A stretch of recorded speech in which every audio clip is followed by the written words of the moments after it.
So thank you again for being on the podcast and agreeing No with problem. this. I've read that you were a track and field athlete before. Yeah. So I'm very interested how this sport differs for you from volleyball, the one you did before and the one you chose to do after. Okay. Yeah. For me, it turned me into the athlete that really wants something from the inside. Like to give 100% at training, to give 100% at competitions, and that's what I brought into the beach volleyball. Yeah. And you had to finish your career with an injury. Yeah, A a knee injury. huge. Yeah, right. And how did that feel? It was terrible because I was planning for the Olympic. I was really eager. I didn't do anything else but training, so that was my whole life. And after the injury, I didn't know who I was anymore because I was the athlete. And that's the typical story. You heard about several other people. And it was terrifying because took me years to find out who I am. So, yeah. I think I'm in the same situation at the moment where I have problems with my knee and I'm going to many doctors and I cannot find the problem. So I am in a fear of having to stop and I don't want to. Yeah. So I'm thinking of being a coach later and I really want to, but I will ask some questions about it later. Yeah. So how did you find volleyball? How did you get into it? Because as I guess it wasn't a sport you started with. No. It was kind of a coincidence, actually. Just started playing some beach volleyball with my brother, my oldest brother, who is 196. So he was the blocker, I was the defender. And it turned out quite good, but his condition was not good. He was not fit at all. He had some heart problems. So I have to do the work because I was quite good condition. Not with a knee, but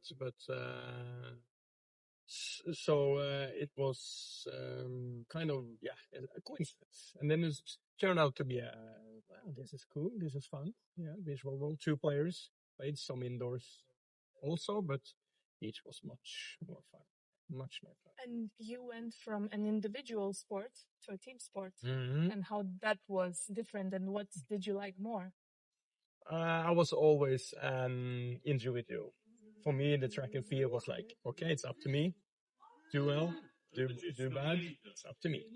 Now we have to depend on a laser brother. It was like, okay, how can we do this? So we were at Løkka in Norway. We were one of the first team playing second ball. Because I picked something in defense, I just whipped it up to him. He poked it over. And even in receiving, and he was attacking or setting because he was a bad setter, so I needed to find him. Absolutely. Nice, so we were nice. one of the first teams playing second ball. And you coached your sons, which I also want to discuss later. But you came from an individual sport, but I feel like everyone in Norway and your sons are so good to be a harmonious team together. And did you put in some kind of mindset or taught them how to think to be a good team? Yes. It was one of the things I coach everyone and started with them. It's like, if I make you as good as I can, I do everything for you, you do everything for me, then the ego goes away.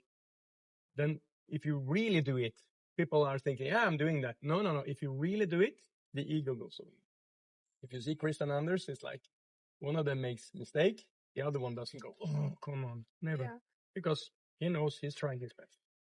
And then the ego is going away, and then you can work 100% for each other.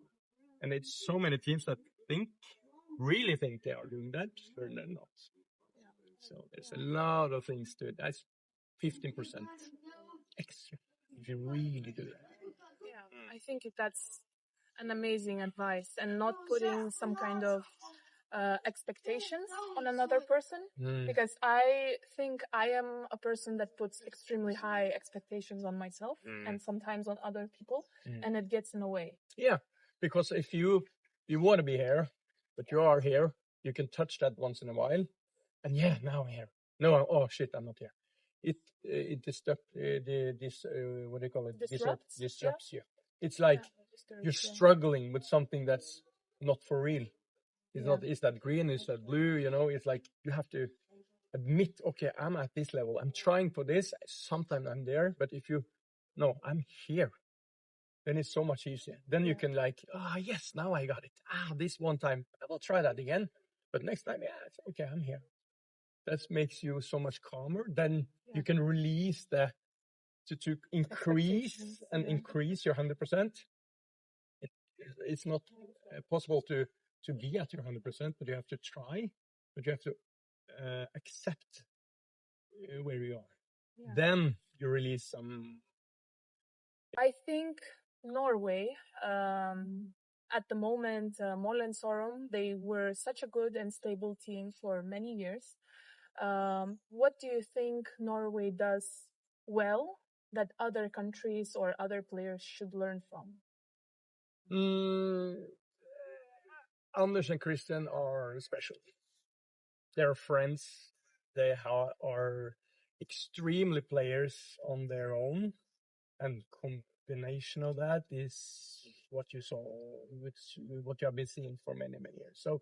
So you have to put them a little bit aside. Yeah. Yes, you have to. Yeah, but if not them, rest, maybe Norway does something. Yeah, it's a good mentality. It's good when you come to training, you train.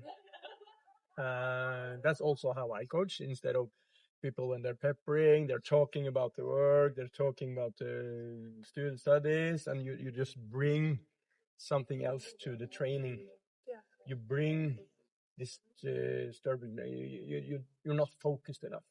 You can have fun, but the fun part should be if you pick something crazy or that's it. Yes, that should be the fun part, not a joke or at the wrong time. Especially, you have to be present in what you do. Then your 100%. To increase your 100%, you have to be touching the 100%. Because many players are playing at 90, 80%, training at 70. You don't increase your 100%. Have to be present. So, good advice. So if we're on the topic of having to switch from real life to training, what was it like for you to coach your sons? Did you have to separate being a father and a coach? And was there a point that you had to be stop? I'm not coaching you anymore because stop. I think I messed it up a couple of times, maybe, but but the fun part was I was a really good track and field because I knew what I was doing with my body. So to come over to coach in another new sport, it was like, okay, I can see things, I understand things, but I have to learn this. So together with Christian Alexander, I started my journey playing a little with them and coaching and learning from every coach because we are at training camps in Turkey. And then I would pick up, okay, this now didn't work. He still, why? This did work. So I have to build myself up as a coach. So we were actually three persons that was learning at the same time. So that was really it's a sick experience to do that with your sons. Together we figure it out. And then I coach more and more and get to be better at that. But and the one thing was Christian was 16 years old, and I was normally, do that. You have to do that because, and do that. Why? Suddenly he said, why? Then he was old enough to think for himself. Yeah. And then I was like, well, what did I say? I think you should. Why? Okay, so next time I have to really think what am I saying? Yeah. You can't just say something. You have to, okay, because I do that, that will be easier or better. Then okay, if not. So he challenged me as a coach. Absolutely. So that was good.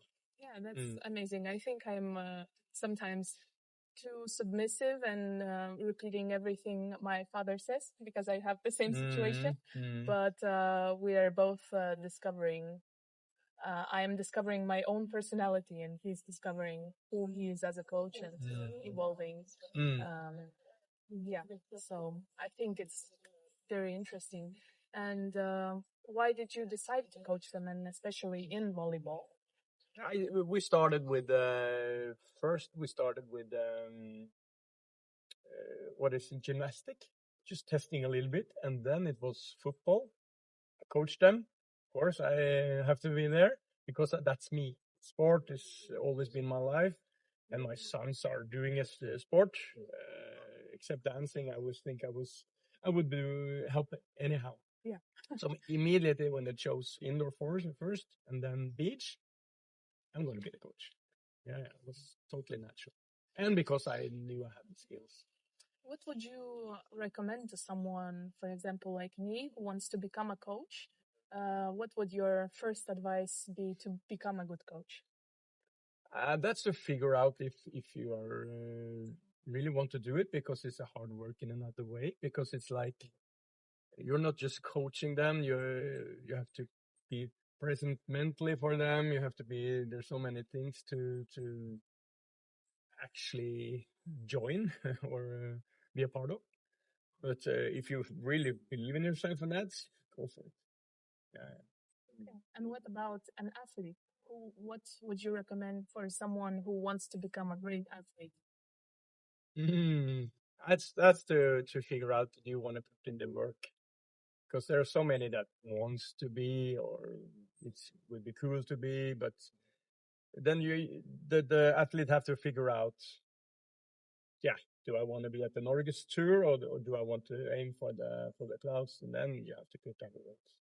Yeah, we talked a lot about that with Christian Alexander when they were 12 and 14, 13, 15, because even though I was young when my knee crushed, it was like I knew what to put in, what you had to put in, and we talked a lot about that without being, oh, you can't eat that, you know, not that way, but okay, if you want to aim for this, you have to do this.